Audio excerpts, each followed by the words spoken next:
बेंगलुरु के police commissioner Bhaskar Rao आम आदमी पार्टी छोड़कर बीजेपी ज्वाइन किया है। भास्कर राव वॉलंटरी रिटायरमेंट लेने के बाद आम आदमी पार्टी ज्वाइन किए थे।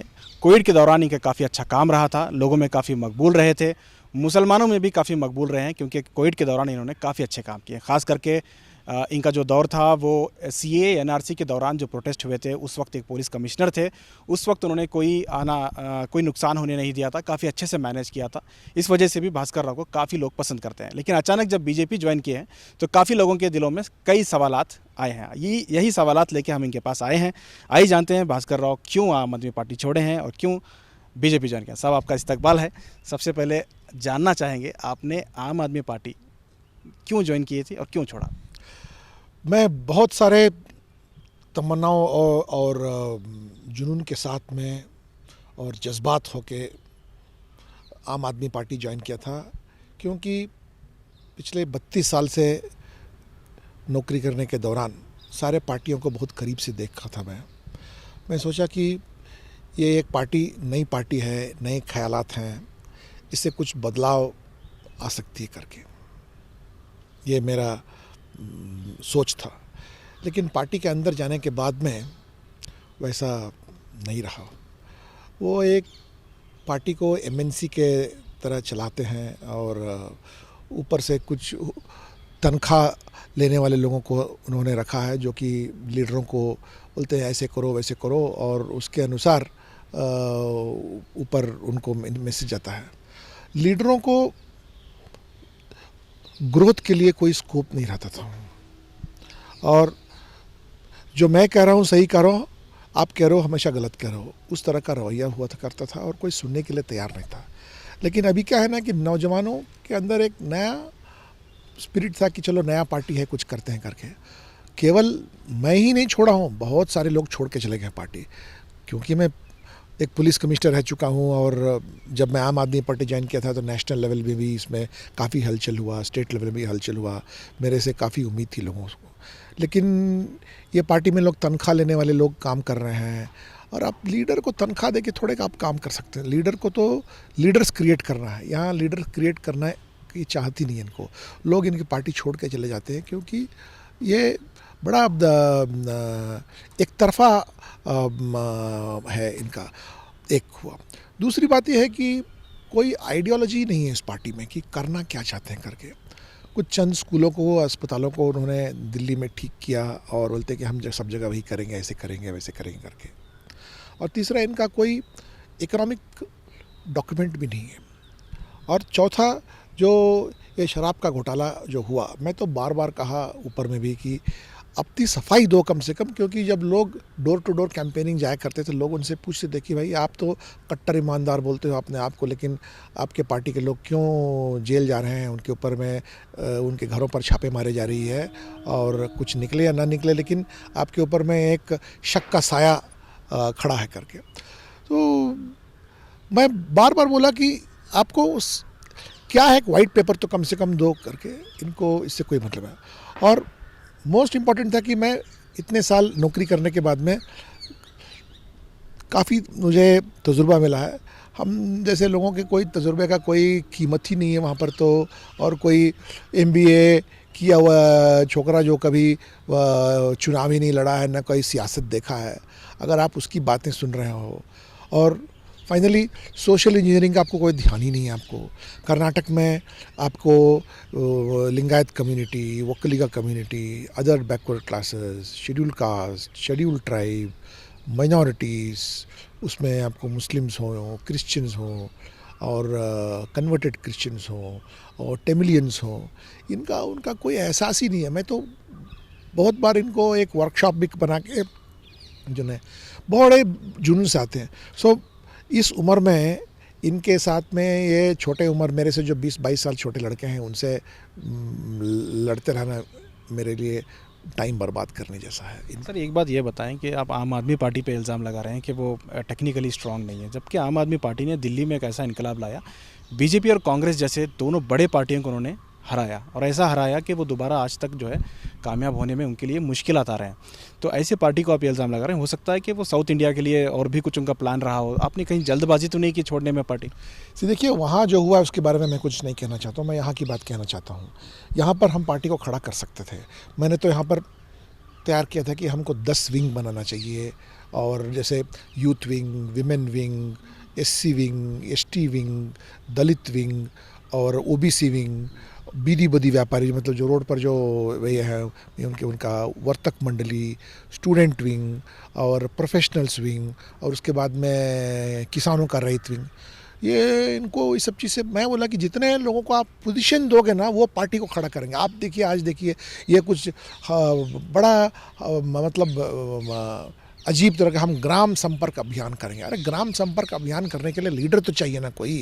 अच्छा सर, ये बताएं, आप जिस पार्टी के खिलाफ, चूँकि आप आम आदमी पार्टी में जब थे, आप लगातार गवर्नमेंट के खिलाफ आवाज़ उठाते थे। इनके जो बदउनवानी है, जो करप्शन है, उसके खिलाफ, जो पुलिस में जो घोटाला हुआ था उसके खिलाफ आपने आवाज़ उठाई। आज उसी पार्टी में है, आज उसका दिफा करना पड़ेगा आपको। कैसे लग रहा है सी मैं तो हमेशा मुद्दों पर बात किया हूँ। मैं अपने पार्टी में भी मुद्दों के ऊपर मैं काफ़ी बहस किया वहाँ पर। मैं उन सब चीज़ पर अपनी आवाज़ उठाई जहाँ पर कि आम आदमी को उससे नुकसान हो रहा है करके। जो पार्टी सियासत चला रही है, कुछ न कुछ तो उनसे गलतियाँ होते रहेंगी, हो रही हैं, या घोटाले हो रहे होंगे, तो उसके अगेंस्ट में तो उठाऊंगा ही। और जब मैं इस पार्टी में आके अभी जमा हूँ, मैं कांग्रेस में नहीं गया, जेडीएस में नहीं गया, बीजेपी में युवा आया, क्योंकि मैं पिछले 32 साल से देख रहा हूँ कौन पार्टी किस तरह से एडमिनिस्ट्रेशन में है। कुछ लोगों ने अगर गलत किया है तो इसका मतलब ये नहीं कि पूरी पार्टी की ही गलती है करके। Basically for a strong country, मतलब आप दुनिया के नक्शे में आज हमारा मुल्क जो है काफ़ी आगे बढ़ा है प्रधानमंत्री मोदी के कारण। आप इनसे आप नफ़रत करें या मोहब्बत करें, लेकिन मानने की बात यह है कि हमारा मुल्क जो पहले बड़ा सहमा हुआ करता था, आज सीना तान के दुनिया में खड़ा है। एक दूसरी बात यह है कि अगर मुल्क को मजबूत बनाना है, हम सब जगह चारों ओर दुश्मनों से घिरे हुए हैं। केवल एक सहमी हुई स्टैंड ले या वर्ताव करें तो उससे कुछ होने वाला नहीं है उससे। सर ये बताएं। Third was development. ये तीनों चीज़ डेवलपमेंट, बिकॉज मैं एक अफसर रह चुका हूँ, मुझे डेवलपमेंट का मतलब मुझे मालूम है कि किस तरह से डेवलपमेंट कर सकते हैं करके। सो इन सब चीज़ों को से आकर्षित होते हुए किसी भी ऑर्गेनाइजेशन, आप किसी से दोस्ती भी करना चाहते हैं तो कोई दूध का धुलाया नहीं रहता है, उसकी खामियां भी रहती हैं और उसके अच्छे क्वालिटीज़ भी रहते हैं। केवल हम खामियों पर ही अगर नज़र रखे रहें तो आप किस किस से आप दुश्मनी मोलते रहोगे। हाँ, दूर था उस समय खामियां भी नज़र आई। मैं तो सोशल मीडिया पर तारीफ़ भी की, और जहाँ खामियां थे खामियों को भी मैंने खूब उठाया। आप खामियों के बारे में कह रहे हो, मैं तारीफ़ भी किया और खामियां भी दिखाई मैं तो।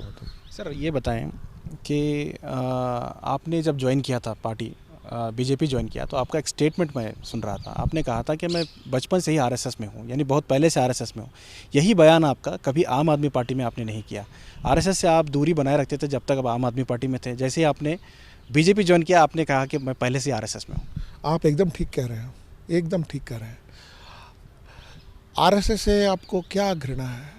आरएसएस ने आपका क्या बिगाड़ा है? आपका आरएसएस जो है, जिस तरह से इस्लाम के जो ऑर्गेनाइजेशन हो, वर्ल्ड वाइड हो या कंट्री में हो या स्टेट में हो, उनके जो बुज़ुर्ग हैं, इस्लाम को मजबूत करने के लिए वो अपनी सारी ताकत लगाए हैं। उसको इस्लाम को मजबूत किया उन्होंने, मदरसाएं खोली हैं उन्होंने, और नमाज अदा करने के लिए उन्होंने नौजवानों को भी एक किया है। आरएसएस वाले अपना कर रहे हैं, क्रिश्चियंस अपना कर रहे हैं। वो अपने नौजवानों को संडे मास के लिए बुला रहे हैं। क्यों आरएसएस पर आपको इतराज़ है? हाँ, मैं आरएसएस में था, इसका मतलब ये थोड़ा है कि मुझे मुसलमानों से कोई घृणा है। मेरे तो बड़े बड़े अच्छे सबसे करीब के दोस्त मुसलमान ही हैं मेरे तो, और मेरी परवरिश भी ऐसी हुई। मैं हिंदू हूँ, ब्राह्मण हूँ, और हमारे घर में वेंकटेश सुप्रभात और रामायण का पाठ, महाभारत का पाठ घर में होता था। और मैं पढ़ता था क्रिश्चियन स्कूल में, जहाँ की मैं मास अटेंड भी किया हूँ। और मेरे अच्छे दोस्त, जहाँ मैं पटना में रहता था, खुदाबख्श ओरिएंटल लाइब्रेरी के थे, वहाँ बड़े बड़े अच्छे अच्छे स्कॉलर्स के साथ में हमारी बातचीत हुआ करती थी। सूफीज़म से मैं बहुत प्रभावित हूँ, सूफीज़म के साथ में भी कई बार मैं अजमेर गया हूँ वहाँ पर, और पटना बिहार, जहाँ मतलब वो भी एक इस्लामिक लर्निंग सेंटर है, वहाँ भी गया हूँ। तो आरएसएस से क्या शिकायत है आपको? क्या बिगाड़ा है आपका आरएसएस की? वो अपना धर्म प्रचार कर रहे हैं, आप अपना धर्म प्रचार कर रहे हैं, क्रिश्चियन अपना धर्म प्रचार कर रहे हैं, सिख अपना धर्म प्रचार कर रहे हैं, जैन अपना धर्म प्रचार कर रहे हैं। बिल्कुल, सबको आज़ादी है, लेकिन जब कोई बीजेपी, मैं बताता हूँ आपको। सी, जब मैं वर्दी में चर्च या मदरसा गया तो बड़ी तारीफ़ है। अगर आरएसएस चला गया तो केवल मुसलमान और क्रिश्चियन नहीं, कुछ हिंदू भी कह आप वर्दी में आरएसएस क्यों चले गए? आपको, जब मैं वर्दी पहन के जमा मस्जिद गया या अरबी कॉलेज गया, आपको इतराज़ नहीं हुआ कि वो आरएसएस में गया, तो क्या आपको इतराज़ है? ये मैं कहता हूँ कि हम लोग गलत फहमियों को छोड़ के इंसानियत और मुल्क, देश, इस पर हमको ध्यान देना चाहिए। दैट इज़ अगर आप उसको गहरे तौर से आप देखें, आप गहरे तौर पर देखें, सी, इस्लाम इज़ अ ह्यूज रिलीजन, जो कि केवल एक ही मुल्क में नहीं है, बहुत सारे मुल्क में है। और हमारे बगल वाले मुल्क पाकिस्तान में भी है। एक समय था जो कि हम एक ही मुल्क हुआ करते थे, और मिडल ईस्ट में वो सब कंट्री है। तो अगर हिंदुओं को हिंदुस्तान में अपने मज़हब के बारे में नहीं होता, और किस मुल्क पे जाके बताएंगे? बताइए आप, अगर आप देखें। और सेकेंडली, और गौर फरमाने की बात यह है कि यहाँ जो मुसलमान भी हैं, ये यहाँ के जो मुसलमान हैं, कोई ईरान इराक से नहीं आए हैं या सऊदी से आए हैं, ये भी यहीं के हैं, ज़माने से यहीं हैं। हो सकता है कि जंग के दौरान या जागीर देने के दौरान बहुत सारे के सारे हिंदू जो हैं मुसलमान बन गए, और अब चला आ रहा है वो उस तरह से। और हिंदू धर्म जो है हमेशा सबको हमेशा साथ रखा है, हज़ारों साल से। जब 7वीं ईस्वी तक ये केवल एक हिंदू राष्ट्र था, हर्षवर्धन के समय तक। उसके बाद में जब इस्लाम जब शुरू हुआ मक्का मदीना में, वहाँ से जो आए, और वहाँ से जो हमारे मुल्क पर जो जंग हुआ, उसके दौरान पहले तो जंग और लूटने के लिए। सर, मैं थोड़ा करेक्शन कर दूं कि इस्लाम फैलाने के लिए जो लोग आए थे वो तिजारत करने, यानी बिजनेस के लिए जो लोग आए थे अरब से, उन्होंने इस्लाम का प्रचार किया था। जंग तो बाद में, बादशाह लोग बाद में आए। इराक, केरला से जो है बहुत पहले से ही इस्लाम की तबलीग हो रही थी। हाँ, तो सब तो हम लोग एक ही डीएनए के बने हुए हैं, एक ही डीएनए के बने हुए हैं। कितना दिन आप, मतलब ठीक है, my religion is different, your religion is different, but हमारा रास्ता तो एक ही जगह, हम सबको तो। सर, ये बताएं कि बीजेपी में कैसे डिफेंड करेंगे जब ईश्वरप्पा कहते हैं कि क्या अल्लाह को सुनाई नहीं देता है, या कब किसी मजहब के टारगेट किया जाता है? नॉट ओनली ईश्वरप्पा, बहुत सारे लीडर। तो कैसे अपने आप को, आप चूंकि आप मुसलमानों के करीबी रहे हैं। I will tell you, BJP बहुत बड़ी पार्टी है, लोग अपने अपने पर्सनल स्टेटमेंट देते होंगे। हम लोग सब अपना अपना, एक घर के अंदर वे मियाँ बीवी अलग अलग आवाज़ में उठाते हैं, तो पार्टी तो बहुत बड़ी चीज़ है। तो मैं जाके वो ये ठीक कह रहे हैं या गलत कह रहे हैं करने का अपना समय बर्बाद करने नहीं जाऊँगा वहाँ पर। लेकिन सर, क्या आप अपने पार्टी में रह के, चूंकि आप बीजेपी को पसंद किए हैं, ज्वाइन कर लिए हैं, पार्टी में रह के क्या आप अक़लियतों को, माइनॉरिटीज़ को इंसाफ दिला पाएंगे? मैं करके दिखाया ना, पुलिस कमिश्नर इसी बीजेपी सरकार के दौरान, जब मैं पुलिस कमिश्नर था, जब कोविड का समय था, उसमें वो निज़ामुद्दीन मरकज़ के समय में जो लोग जो हैं ये तबलीग के जमात के लोगों पर जो गलत सलत अनाप शनाप इल्ज़ाम लगा के उनको अरेस्ट करो, ये करो, वो करके, मैं उस समय हुकूमत के नज़र में लेके आया कि जो है कानून के अनुसार किया जाए, लेकिन किसी मज़हब के पीछे जाके उनको जलील नहीं करना चाहिए। और मुख्य जो हमारे चीफ मिनिस्टर थे येडियुरप्पा, मेरी बातों को आराम से उन्होंने सुना, और he did not trouble anyone. जो कि दूसरे स्टेट वगैरह में कि उनके घर से खींच के ले आओ, ये करो वो करो, ऐसा कुछ नहीं हुआ कर्नाटका में। ऐसा कुछ नहीं हुआ कर्नाटका में। और यही कि उनके साथ में कोई ज़ोर ज़बरदस्ती हुई। और वही देखिए निज़ामुद्दीन मरकज़ के लोगों को खोजिए, घर से निकाल के लाइए, ऐसा कुछ हुआ कर्नाटका में? कुछ नहीं हुआ। जब 19 दिसंबर को मंगलूर में गोली चली और यहाँ पर बहुत बड़े पैमाने पर टाउन हॉल के सामने जो जुलूस वगैरह निकला, वहाँ पर मतलब वहाँ पर इतनी गर्मी हो चुकी थी कि मतलब कुछ भी हो सकता था। मैं खुद वहाँ दौड़ के जाके हिंदुओं से, मुसलमानों से बातचीत करते हुए, हमारे सिटी मार्केट के जो मौलाना साहब हैं उनसे, अमीर शरीफ जी हैं उनसे सब सलाह मशवरा करते हुए, आरएसएस वाले हों या बीजेपी वाले हों, किसी एक शख्स का एक बूंद खून रास्ते पर कहीं नहीं गिरा, दावे के साथ कह सकता हूँ। बिल्कुल बिल्कुल, हम भी ये मानते हैं कि आपने पूरी मेहनत लगा दी। मेरे 31,000 पुलिस वालों को मैं कहा कि हाँ, इंसानियत से कम कुछ नहीं है, अपना काम करो। बहकावे में या जज्बाती होकर कुछ लोग बोल दें, आपका काम है लोगों को ठंडा करना। और ऊपर वाले के ब्लेसिंग से और सरकार के मदद से हमारे सीएम येडियुरप्पा साहब हुआ करते थे, बसवराज बोम्मई साहब हमारे होम मिनिस्टर हुआ करते थे, उनको कॉन्फिडेंस में लेते हुए सीएए का 2 महीने में 420 प्रोटेस्ट हुआ। 420 प्रोटेस्ट हुआ। दिल्ली में तो 58 लोग मारे गए। तो कितना बड़ा कम्युनल राइट हुआ दिल्ली में, हैदराबाद में हुआ, बम्बई में हुआ, कहाँ शहर सारे मुल्क में हुआ। कहीं बेंगलोर में कहीं आपको कहीं हुआ, कुछ नहीं होने।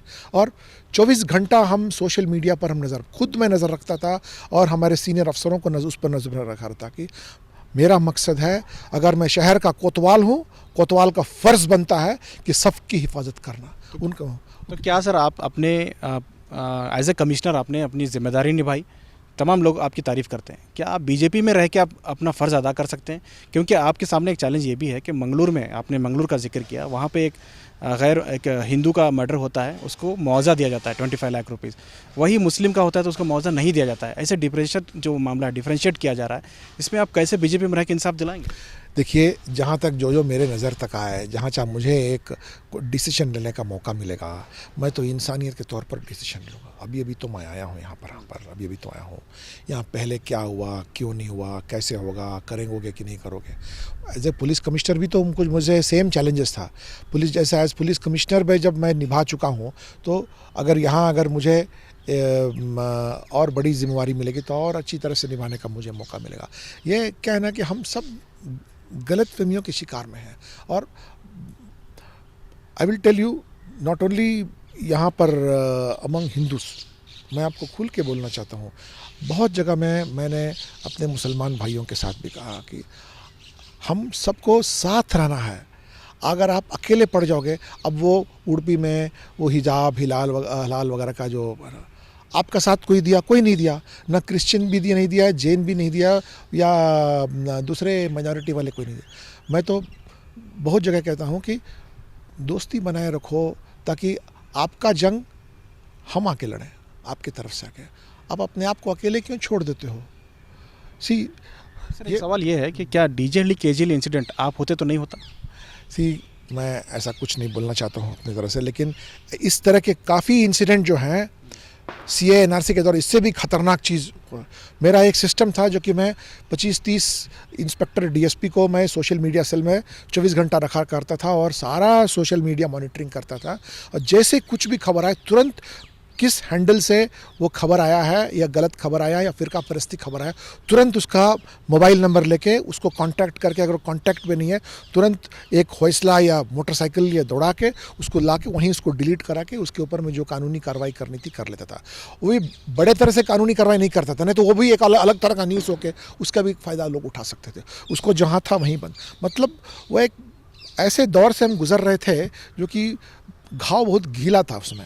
उस गीले घाव के ऊपर में और हम उसको नोचना शुरू करेंगे तो और भड़कने का वक्त था।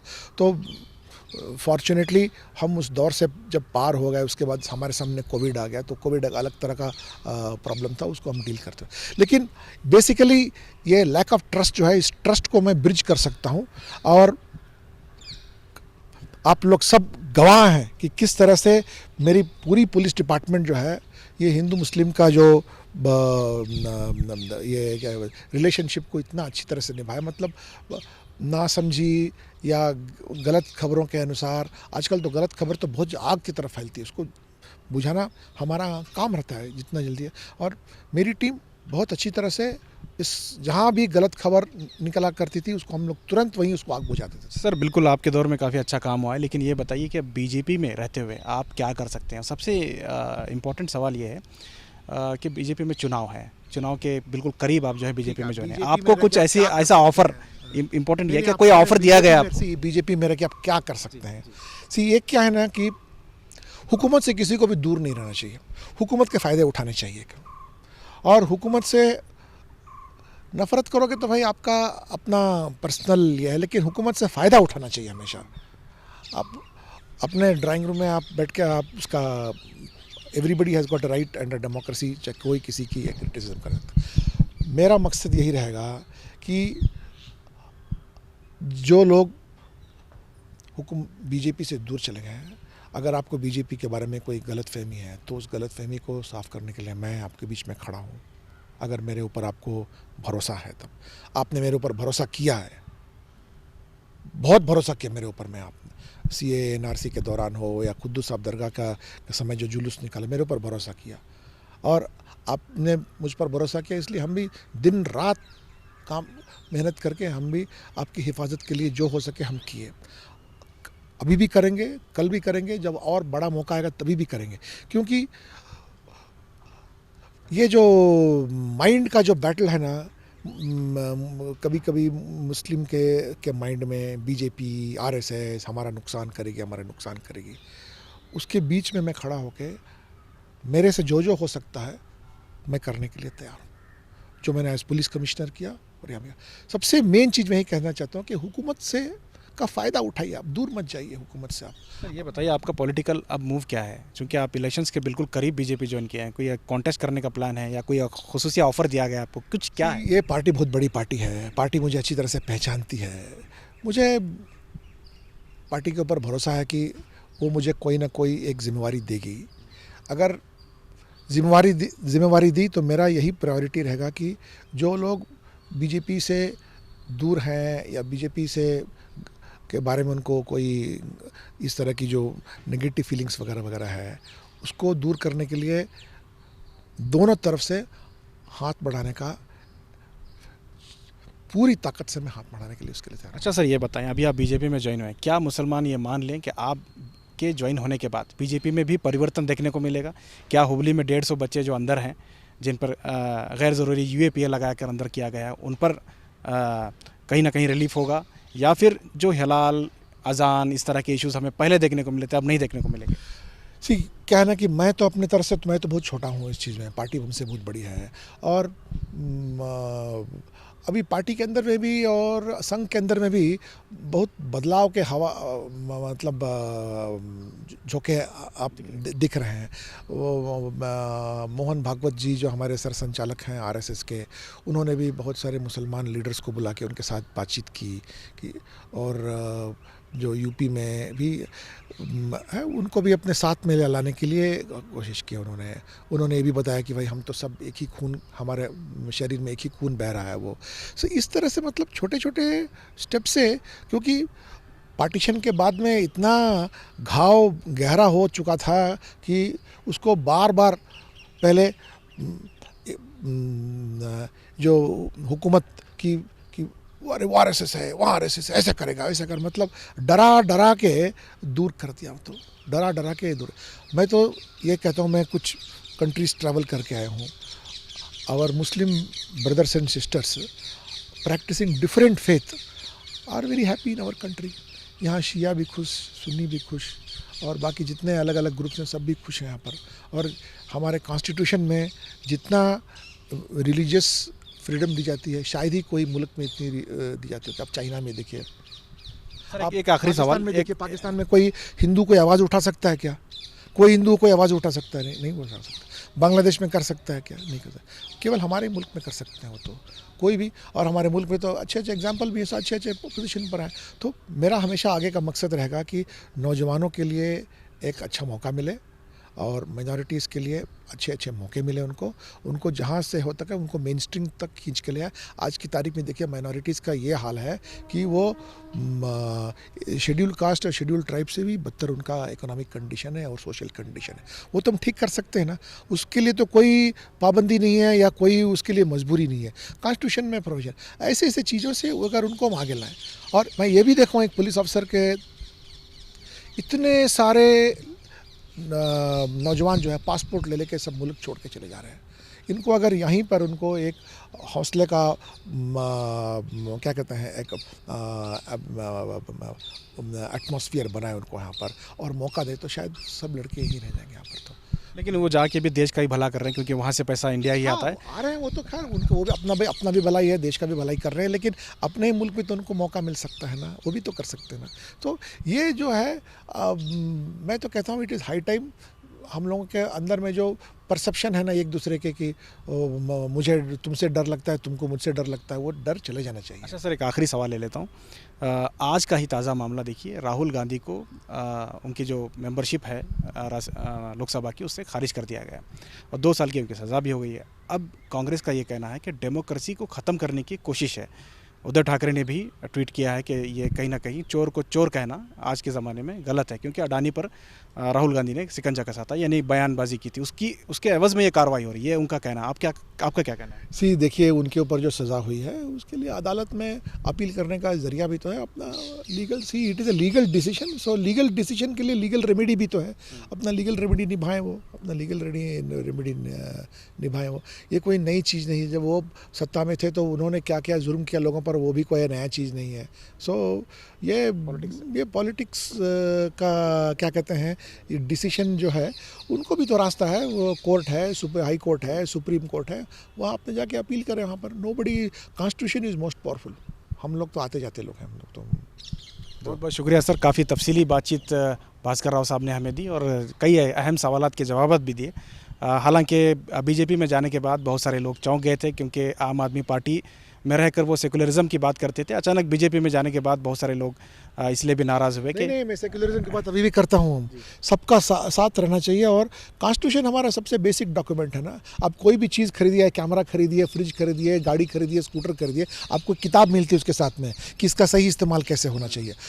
वही चीज़ कॉन्स्टिट्यूशन जो है, ये भी एक किताब है कि इस मुल्क को कैसे चलाया जाए करके। सो आप कॉन्स्टिट्यूशन को पढ़िए और देश को चलाइए, दैट्स ऑल। और बीजेपी में रह के अपने आप को सेकुलर कह सकते हैं? सब लोग सेकुलर हैं। ये सेकुलरिज्म का डेफिनेशन जो है ना, मतलब मैं आपको सीधे बोलता हूँ, जस्ट बिकॉज अगर कोई माइनॉरिटी को तारीफ़ कर रहा है, ऊपर चढ़ा रहा है, आप उसको सेकुलर बोलते हैं। आप उसको जो हिंदुओं के बारे में बात करता है, आप उसको बोलते हैं वो सेकुलर नहीं है। आप इवन प्लेइंग फील्ड पर करो ना। आप अगर हिंदुस्तान में अगर नहीं बढ़ेगा तो क्या जाके सऊदी अरेबिया में जाके मंदिर बनाएगा क्या? ये हमेशा हिंदुओं का राज्य रहा है। अगर यहाँ मंदिर नहीं बनेगा तो और कहाँ बनेगा? और यहाँ हिंदू नहीं रहे, क्या हम दूसरे मुल्क में जाके, आपके बगल में क्या पड़ोस के मुल्क में जाके आप कुछ केयर के देखिए, पाकिस्तान में कोई हिंदू मंदिर बना सकता है क्या? या बांग्लादेश में बना सकता है क्या? श्रीलंका में बना सकता है क्या? चाइना में बना सकता है क्या? तो जिस तरह से आप मिडल ईस्ट में जाइए तो वो अपना इस्लाम धर्म निभा रहे हैं। यहाँ अगर जो सेकुलर कॉन्स्टिट्यूशन में रहने के बावजूद भी अगर हिंदू अगर अपना त्यौहार नहीं सेलिब्रेट कर सकता है या अपना जो अपना कल्चर को प्रैक्टिस नहीं कर सकता है, अगर वो कल्चर प्रैक्टिस करने से क्या वो सेकुलर नहीं हुए? हम सब सेकुलर हैं, हम सब, हमारे पास सोच की बात है। ऐसा नहीं है कि आप सेकुलर हैं मैं सेकुलर नहीं हूँ। बीजेपी में जैसे BJP is also very very secular also. Sir एक ही सवाल ये है कि किसी भी हिंदू को, किसी भी कल्चर को रोका नहीं गया है, लेकिन मुसलमानों को हिजाब से लेके हलाल से लेके हर चीज़ को रोका जा रहा है। देखिए, आप ये नहीं कह सकते हैं कि किसी को रोका जा रहा है करके। जितना फ्रीडम इस देश में है ना, आप बाहर जाके तो देख के आइए ना। आप बाहर जाके देख के आइए। आपको यहाँ क्या, आपका यहाँ गला घुट रहा है क्या? आपको यहाँ तकलीफ़ हो रही है क्या? आप सब जगह देख के आइए। आपको सबसे आरामदेह देश, आरामदेह मुल्क आपको हिंदुस्तान ही लगेगा। बिल्कुल सर, क्योंकि सबसे ज़्यादा मुसलमान हिंदुस्तान में रहते हैं पूरे दुनिया का। अगर आप देखें लार्जेस्ट, एक तरह से कहा जाए तो ये आपको इंडोनेशिया के बाद में मुसलमानों की संख्या सबसे ज़्यादा है। क्या सी कभी कभी जो नहीं होनी चाहिए वो घटनाएं होती है, क्योंकि हमारा पॉपुलेशन बहुत बड़ा है और न कुछ नासमझ लोग हो सकते हैं या बहुत सी जज्बात लोग हो सकते हैं, लेकिन इसका मतलब नहीं कि ओवरऑल मुसलमानों का पोजीशन हमारे देश में कम हुआ करते हैं। तो उम्मीद करते हैं कि आप नहीं, यहाँ पर प्राइम मिनिस्टर रह चुके हैं, सुप्रीम कोर्ट के प्रेसिडेंट ऑफ इंडिया रह चुके हैं मुस्लिम, यहाँ पर एक बार नहीं एक से ज़्यादा बार रह चुके हैं, यहाँ पर चीफ जस्टिस रह चुके हैं, चीफ मिनिस्टर रह चुके हैं। तो आप how do you say that यहाँ नहीं है करके, इतना आप क्या कोई हिंदू पाकिस्तान में प्राइम सीएम बना है क्या, कहीं बना है क्या? So you take an even playing ground.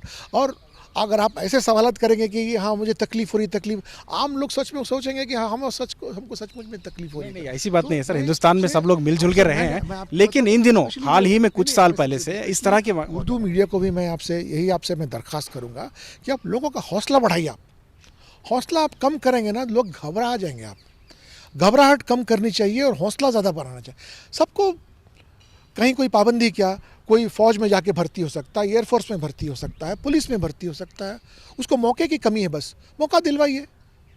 कहीं तो ऐसा तो नहीं है कि आप नहीं जा सकते हैं, जैसे अलग अभी आप सऊदी अरेबिया में या कहीं जाइए, वहाँ क्या कोई हिंदू जाके फ़ौज में जम सकता है क्या? नहीं जम सकता वहाँ पर। इस मुल्क में जितने मौके हैं, कहीं ये गलत फहमी को आप दूर करवाइए। खास करके आप लोग एक बहुत बड़ा अहम रोल आप निभा सकते हैं, वो रोल आप निभाइए। आप देखिए कितना सर आप पर भी काफ़ी लोगों की उम्मीदें हैं, क्योंकि लोग देखिए मुसलमानों का ये कहना है कि हमने अपनी जान देकर, हमारे बुजुर्गों ने जान देकर इस देश को आज़ाद कराया है, आज हमें जो है इस तरह से रोका जाए। हिंदुओं ने कराया है, पारसियों ने किया है। अब खान अब्दुल गफ्फार खान जो अफगानिस्तान के हैं, he is called frontier Gandhi, सबकी इज़्ज़त है। मौलाना अब्दुल कलाम आज़ाद जो फर्स्ट एजुकेशन मिनिस्टर थे, जिन्होंने सारे आईआईटी और आईआईएम खड़ा किया, मौलाना आज़ाद मेडिकल कॉलेज उनके नाम से, सबका योगदान है। ये आजकल कभी social media, main stream media में हमारे एजुकेशन की कमी में, मैं खुदाबख्श ओरिएंटल लाइब्रेरी पटना में बहुत करीब से, क्योंकि मेरी परवरिश पटना में हुई यहाँ पर, हम लोग मुसलमानों के घर में जाके आराम से खाना खाते थे, वो हमारे घर में आराम से खाना खाते थे। हमारी बहुत अच्छी रिलेशनशिप, मेरे बहुत ही करीब। मैं आपको एक बात कह के मैं कोसोवो में था, प्रिस्टिना में। मेरा बहुत करीब का दोस्त दरवेश अभी आजकल डीजीपी है केरला में। हम दोनों एक ही घर में रहा करते थे। वो बोला कि बॉस यहाँ पर बहुत अच्छा बीफ है, मुझे बीफ खाने में, मुझे आप मेरे रास्ते खाओ, लेकिन मुझे मत खाने के लिए बोले। हम एक किचन में खाना बनाते थे, एक जगह हमारा प्रेयर का कोना था। मैं एक जगह वो अपना क्या कहते हैं प्रेयर नमाज करने का जगह उसके बगल में मैं हनुमान जी का और श्रीनिवास जी का और सरस्वती और लक्ष्मी का मैंने फ़ोटो लगा के रखा था, बगल बगल में लगा के रखा था। और एक जगह हम प्यार से रहे, जो कि जो दो हिंदू जो थे, जो मुसलमान, वो अपने आप में झगड़ के वो लोग अलग अलग हो। हम 1.25 साल तो आराम से एक ही घर में, एक ही छत के अंदर, एक ही किचन में खाना बना के आराम से, वो जब भी बीफ वगैरह उसको बनाना तो बना के किचन को साफ़ करके मेरे लिए छोड़ देता था कि आप आगे बनाओ, नहीं तो मैं पहले खाना बना के मैं बाहर जाता तो उतना खाना। बहुत अच्छा है सर। बहुत ही बताना चाहता हूँ कि गलत फहमी को दूर, ये जितना दिन आप आग में आप तेल डालते रहोगे, घी डालते रहोगे, और आगे आने वाली पुष्टि सब इसी के लपेट में आ जाएंगे। आप इसको गलत फहमी को निकालो। हम सब भाई बहन हैं। और श्री येडियुरप्पा जी जो हमारे सीएम थे, उन्होंने ऑन रिकॉर्ड CA/NRC के दौरान कहा कि ನಾವು ಅಣ್ಣ ತಮ್ಮಂದಿರು ಅಕ್ಕ ತಂಗಿರು ನಾವೆಲ್ಲ ಒಂದು ತಟ್ಟೆಯಲ್ಲಿ ಊಟ ಮಾಡಿದ್ವಿ। आपको मेरे बात पर विश्वास नहीं हो रहा तो आप निकाल के देखो, ऑन रिकॉर्ड उन्होंने बोला। उससे ज़्यादा क्या चाहिए आपको? वो भी एक बीजेपी का चीफ मिनिस्टर जब बोला है तब। बिल्कुल, बहुत बहुत शुक्रिया सर। देखते हैं कि किस तरह से भास्कर राव साहब सेकुलरिज्म की परिभाषा हमें समझाई है। अब देखना होगा कि क्या भास्कर राव साहब की सेकुलरिज्म को बीजेपी अपनाता है या फिर खुद भास्कर राव साहब बीजेपी के सेकुलरिज्म में बह जाते हैं, देखने की बात होगी। लेकिन काफ़ी तफसीली बात हमसे उन्होंने की, बहुत ही खुलासे के साथ उन्होंने बात की। देखते हैं कि किस तरह से आगे सियासत का ये रंग होता है। कैमरा पर्सन समीर के साथ शाहिद काजी, बेंगलुरु।